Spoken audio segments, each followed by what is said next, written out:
सल्तनत कालीन विदेशी यात्रियों के विवरण जैसे कि Ibn Battuta, Isami, Marco Polo, Niccolo Conti तथा अब्दुल रज़्ज़ाक की ऐतिहासिक विवरण। सल्तनत कालीन ऐतिहासिक स्रोत सामग्री के संकलन हेतु तात्कालीन विदेश यात्रियों के विवरणों का महत्व निर्विवाद है। इनके यात्रा विवरणों से तात्कालीन सामाजिक, आर्थिक और राजनीतिक परिदृश्य उजागर होते हैं। इब्न बतूता का यात्रा विवरण। रेहला। सल्तनत युगीन भारत के ऐतिहासिक स्रोतों में इब्न बतूता की यात्रा का विवरण महत्वपूर्ण है। इब्न बतूता ने रेहला नामक ग्रंथ लिखा है। इब्न बतूता मोरक्को के टोनीजर नगर का निवासी था। अनेक देशों की यात्रा करते हुए इब्न बतूता मोहम्मद तुगलक के शासनकाल में सन 1333 में भारत आया था। उसने भारत की राजनीतिक, सामाजिक, सैनिक गतिविधियों का भी वर्णन किया। इब्न बतूता ने राजधानी परिवर्तन, सुल्तान द्वारा निशंसता पूर्वक विद्रोह का दमन, उलेमा वर्ग, न्याय व्यवस्था, भारत की वनस्पति उपज, सिक्के, मापतौल, पैदावार, व्यापार तथा भौगोलिक विवरण प्रस्तुत किया है। 1334 से 1344 के बीच लगभग 8 से 10 वर्ष तक वो भारत में रहा। उसने अपना यात्रा वृतांत मोरक्को में बोलकर लिखवाया। ये सब रेहला नामक ग्रंथ में संकलित है। रेहला में तुगलक कालीन ऐतिहासिक तथ्यों को सुंदर ढंग से उजागर किया गया है। अगर रेहला का बारीकी से अध्ययन किया जाए तो ज्ञात होता है कि मोहम्मद तुगलक एक दयालु, न्यायप्रिय और प्रजापालक सुल्तान था।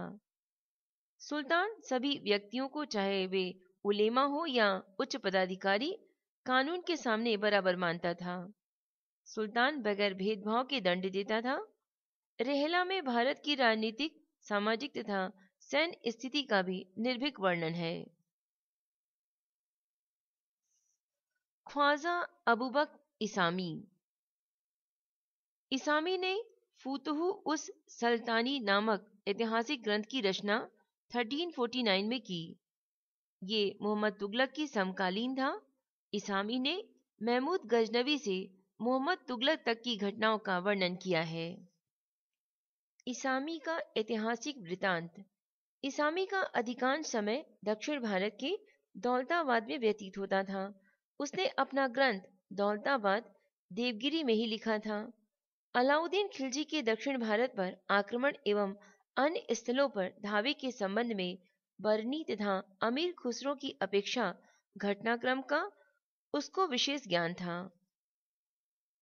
1296 में अलाउद्दीन के दक्षिण अभियान के साथ खिज्र खां एवं देवर रानी प्रेम प्रसंग का वर्णन उसने अपने काव्यात्मक ग्रंथ फुतुहुस सलातीन में बखूबी किया है। इस कृति में सुल्तानों के विजय अभियान एवं युद्धों के अतिरिक्त अन्य विवरण नहीं मिलते। इसामी ने मोहम्मद तुगलक के संबंध में अतिशयोक्तिपूर्ण वर्णन कर उसकी आलोचना की है। विदेशी यात्री मार्को पोलो। वेनिस के यात्री मार्को पोलो ने 13वीं सदी में दक्षिण भारत की यात्रा की थी। वह उत्तरी भारत नहीं आया, अतः उत्तरी भारत का वर्णन उसने नहीं किया, किंतु उसने दक्षिण भारत के लगभग सभी बंदरगाहों का भ्रमण किया था। अपने यात्रा वर्णन में मार्को पोलो ने भारत में घोड़ों का व्यापार का विस्तृत वर्णन कर सामुदायिक क्रियाकलापों का उल्लेख किया है। मार्को पोलो ने 13वीं सदी में दक्षिण भारत के जनजीवन, शिष्टाचार एवं आदतों का वर्णन भी किया। तत्कालीन दक्षिण भारत के सामाजिक एवं आर्थिक इतिहास हेतु उसका वर्णन स्रोत सामग्री है। मध्ययुगीन विदेश यात्रियों में मार्को पोलो एक सर्वश्रेष्ठ यात्री था।